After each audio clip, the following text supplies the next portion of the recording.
आज मैं आपको एक अनोखे खरगोश के गाँव ले चलती हूँ। क्या आप मेरे साथ ये कहानी सुनना पसंद करेंगे? तो चलिए सुनते हैं एक अनोखी कहानी। बनीविल नाम का एक सुंदर सा गाँव था, जो चारों तरफ से हरे भरे जंगलों और रंग बिरंगे फूलों से घिरा हुआ था। इस गाँव में खरगोशों का एक बड़ा परिवार रहता था। सभी खरगोश बड़े मिलनसार और मेहनती थे, लेकिन बनीविल के निवासी सिर्फ मेहनती ही नहीं बल्कि मददगार भी थे। हर सुबह गांव के बीचों बीच एक घंटा बजता, जो सभी खरगोशों को इकट्ठा होने का संकेत देता था। आज सुबह भी घंटा बजा और सारे खरगोश एक बड़े पेड़ के नीचे इकट्ठा हुए। गांव के मुखिया दादा बनी अपने लंबे सफेद कानों को हिलाते हुए बोले, प्यारे बच्चों, आज हमें एक खास समस्या का हल निकालना है। सुनने में आया है कि जंगल के दूसरे हिस्से में रहने वाले जानवरों को मदद की जरूरत है। हम सबको मिलकर उनकी सहायता करनी होगी। गांव के छोटे खरगोश गुड्डू ने उत्सुकता से पूछा, दादा बनी, क्या हुआ है? दादा बनी ने समझाया, जंगल के दूसरे छोर पर पानी का एक बड़ा तालाब है, लेकिन सूखे के कारण वह तालाब सूखने लगा है। वहाँ के जानवरों के पास पीने के लिए पानी नहीं बचा है। हमें कुछ ऐसा करना होगा जिससे उनकी मदद हो सके। सभी खरगोशों ने मिलकर योजना बनाई।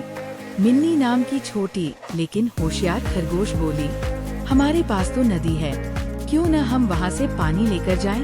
बबलू, जो सबसे ताकतवर खरगोश था, ने कहा, मैं बड़े बड़े मटके लाऊंगा ताकि उनमें पानी भरा जा सके।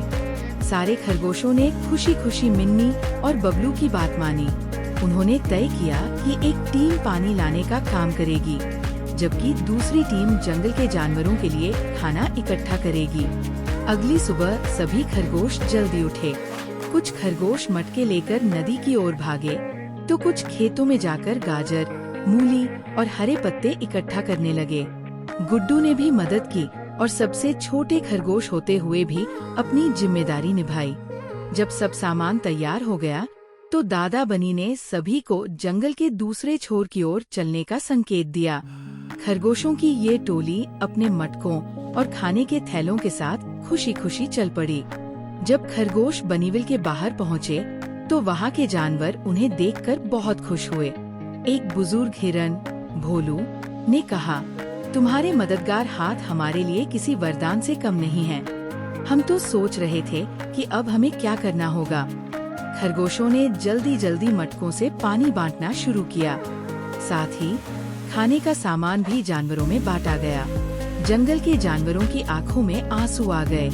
छोटे पक्षी चहचहाने लगे, बंदर खुशी खुशी पेड़ों पर झूलने लगे और हाथी अपनी सूंड से खरगोशों को धन्यवाद देने लगे। काम खत्म होने के बाद दादा बनी ने सभी जानवरों और खरगोशों को इकट्ठा करके कहा, देखो, जब हम सब मिलकर काम करते हैं तो कोई भी समस्या बड़ी नहीं लगती। मदद का हाथ बढ़ाने से न सिर्फ दूसरों का भला होता है, बल्कि हमें भी खुशी मिलती है। उस दिन से बनीविल और जंगल के जानवरों के बीच एक गहरा रिश्ता बन गया।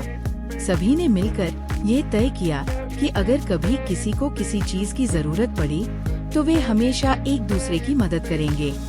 गुड्डू ने अपनी चमकती आँखों से कहा, दादा बनी, आज मैंने सीखा कि मदद करना कितनी बड़ी बात है। मैं हमेशा हर किसी की मदद करूंगा। सारे खरगोश और जानवर जोर से हंस पड़े। बनीविल के मददगार हाथों ने न सिर्फ एक समस्या को सुलझाया, बल्कि एक नई दोस्ती की शुरुआत भी की।